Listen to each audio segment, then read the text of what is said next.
رجعنا تاني واحنا هنا فوق جبل حميصرة جبل حسن الشاذلي ومعنا المداحة مداحة الصعيد جبل الشاذلي. النهارده هتسمعنا حاجة بسيطة كده عشان نختم بيها الجولة بتاعتنا. سكن الفؤاد فعش هنيئا يا جسد هذا النعيم والمقيم إلى الأبد. لو أبصر الشيطان طلعة نور في وجه آدم كان أول من سجد. عش في أمان الله تحت لوائه، لا خوف في هذا الجنان ولا نجد. فإن قلت بدرا فليس البدر مشبهه، وإن قلت قمر فليس القمر يداد.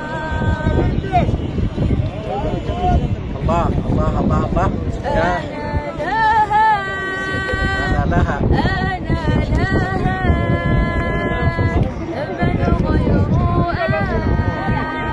من غير أحمد ولاها. وأحمد ومحمد هو في القيامة سيد، هو شفيع الله الله، هو مجيد إذ يسأل.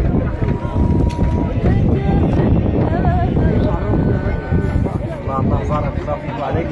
واحنا بندعو كل الناس وزارة الأجواء الحلوة دي جبل حميصرة جبل حسن الشاذلي تقوية الروحانيات تمام في مرسى علم جبل حسن الشاذلي. والسلام عليكم ورحمة الله وبركاته. احنا هنا في جبل حميصرة قدام مسجد سيدي ابو حسن الشاذلي. معنا المداحة ريهام كانت معنا من شوية، معنا مداحة الصعيد احمد صوت ايمن الحسيني، معنا برضه مداحة الصعيد محمود رشوان بنرحب بيهم. لسه الاستاذ ايمن او مداح الصعيد قلنا حاجه عن سيدي ابو الحسن عشان الناس تعرف مين هو. رضي الله عنه وارضاه والعارف بالله سيدي علي ابو الحسن الشاذلي. يعني لقد شرفت مصر آل بيت رسول الله صلى الله عليه وسلم، وسيدي ابو الحسن من آل بيت النبي صلى الله عليه وسلم رضي الله عنه. والناس الجميع تقول اللي شايفه ما جمعهم في هذا المكان الا حاجه واحده بس، الحب المحبه. ما اجتمعنا في هذا المكان الا على حب الله وحب رسوله صلى الله عليه وسلم ومحبه آل بيت رسول الله. يعني المكان زي ما شايف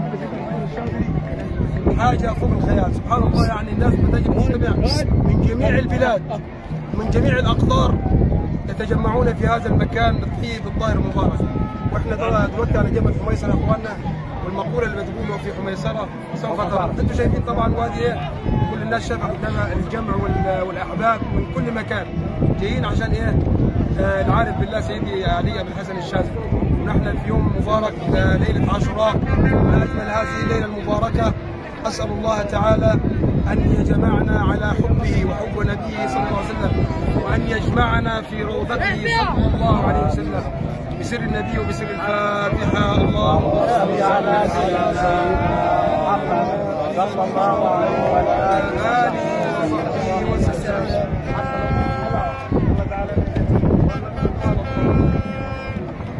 رضي الله عنه وارضاه. وطبعا زي ما شاف الاحباب.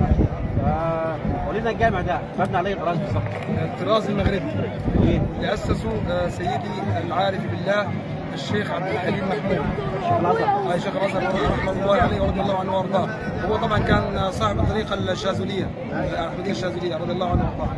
الطراز ده اخواننا معمول على الطراز المغربي اللي هو المسجد يعني. طبعا اسس وقضي بجمع من احباب سيدي ابو الحسن الشاذلي رضي الله عنه وارضاه. والناس بدأت تجتمع في كل مكان احتفالا واحتفالا بمولده رضي الله عنه وارضاه. والمولد يا اخواننا عشان بس للتعريف، المولد مش هو في عيد الاضحى، لا، دي وفاته. ولكن الوفاه والمولد واحد يعني بالنسبه للصادقين.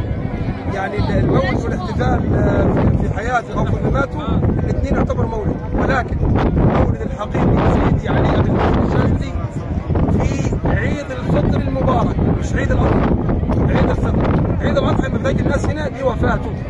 ولكن المولد والوفاه زي ما قلنا يعني الاثنين عادي نحتفل بهم زي ما قال ربنا سبحانه وتعالى القران الكريم والسلام علي يوم ولدت ويوم اموت ويوم ابعث على سيدنا الكلام يا اخواننا عشان بس ما حدش يقول ايه ان احنا بناجي هنا عشان الحج الاكبر والكلام ده يتقال.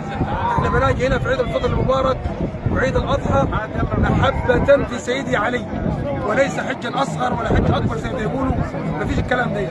احنا جايين هنا محبين فقط للعارف بالله سيدي علي ابي الحسن الشاذلي رضي الله عنه وارضاه.